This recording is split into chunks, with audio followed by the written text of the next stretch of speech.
और फिर उस रात विजय नेहा से गुस्से में कहता है कि नेहा तुम अपना जॉब छोड़ क्यों नहीं देती हो, रोहन पर तुम बिल्कुल ध्यान नहीं देती हो, वो पूरे टाइम लैपटॉप या फिर आईपैड में लगा रहता है, घर और काम बैलेंस नहीं हो पाता है। नेहा तुरंत कर जवाब देती है, क्यों? क्योंकि मैं एक औरत हूं सिर्फ इसलिए, बस मैं ही सैक्रिफाइस करूं अपने करियर के लिए। और फिर घर में शांति छा जाती है। धीरे धीरे घर के साथ साथ उनके रिश्ते में भी यही शांति एक साइलेंस बन जाती है।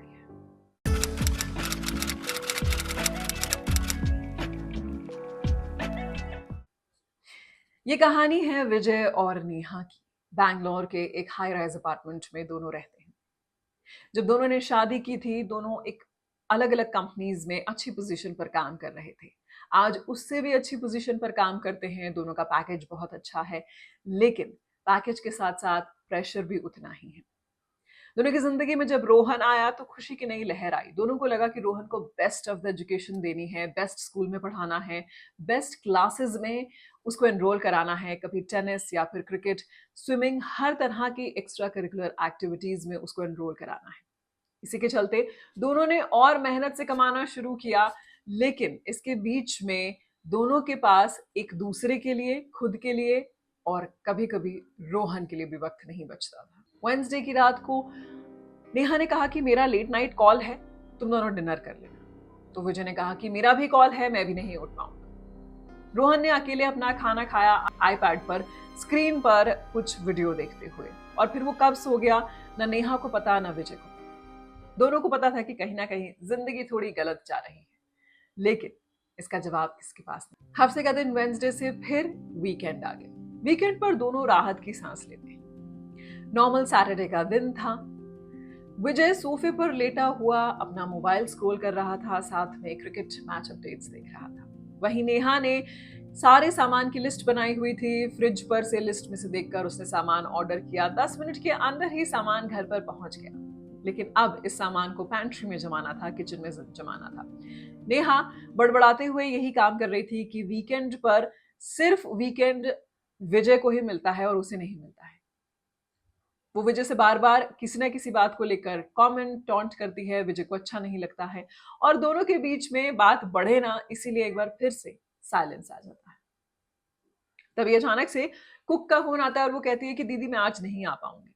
नेहा को और भी ज्यादा गुस्सा आ जाता है, क्योंकि एक वीकेंड, एक छुट्टी, और उसमें भी कुक ने आने से मना कर दिया।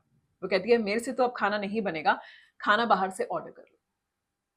विजय तीनों के लिए बाहर से खाना ऑर्डर कर लेता है। रोहन एक बार फिर से खुश हो जाता है, लेकिन शाम के टाइम पे वो लोग जब डिनर के लिए जाते हैं तो शाम तो अच्छी बीत जाती है, लेकिन पूरे दिन भर उन्होंने खाना बाहर का खाया।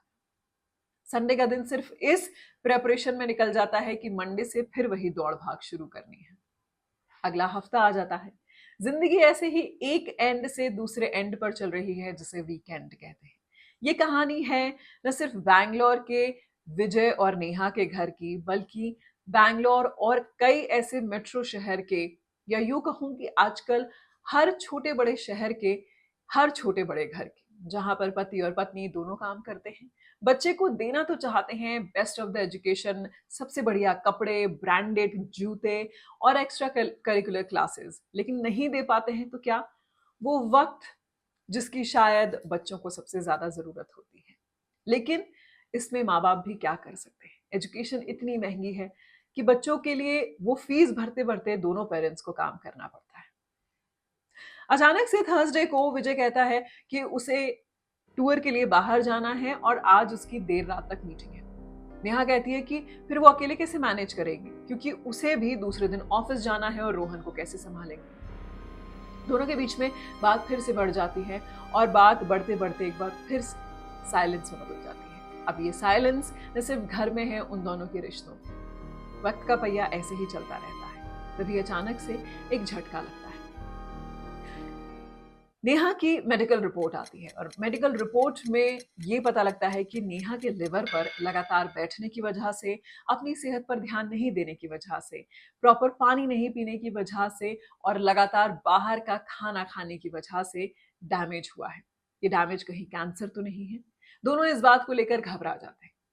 अब दोनों पर न सिर्फ इस बात का प्रेशर है कि नेहा की हेल्थ का ध्यान रखना है, बल्कि अगर कहीं ये कोई मेडिकल एक्सपेंस बड़ा आता है तो दोनों को और दुगना काम करना होगा।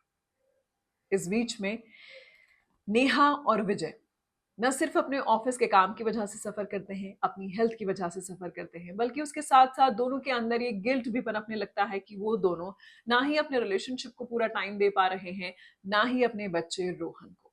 उन्हें पता है कि रोहन पूरे टाइम स्क्रीन पर रहता है।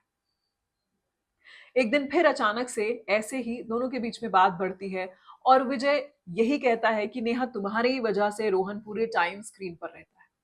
नेहा कहती है कि घर तो मैंने माना कि काम करना सिर्फ मेरी जिम्मेदारी है, पर क्या रोहन वो भी सिर्फ मेरी ही जिम्मेदारी है? तुम क्यों उसके साथ टाइम स्पेंड नहीं करते? क्या सिर्फ बच्चा पैदा करना ही माँ बाप की रिस्पॉन्सिबिलिटी है? आए दिन दोनों के बीच में इसी तरह से बातों को लेकर झगड़ा बनता रहता है और सवाल यही रहता है कि कौन ज्यादा कंट्रीब्यूट करता है घर में और कौन ज्यादा सैक्रिफाइस करता है। कंट्रीब्यूशन वर्सेस सैक्रिफाइस के बीच में आज का सवाल जिस पे ये कहानी आधारित है कि what lakhs in today's generation. आज की जनरेशन जिंदगी में ऐसा क्या अचीव करना चाह रही है और क्या पीछे छोड़ती जा रही है।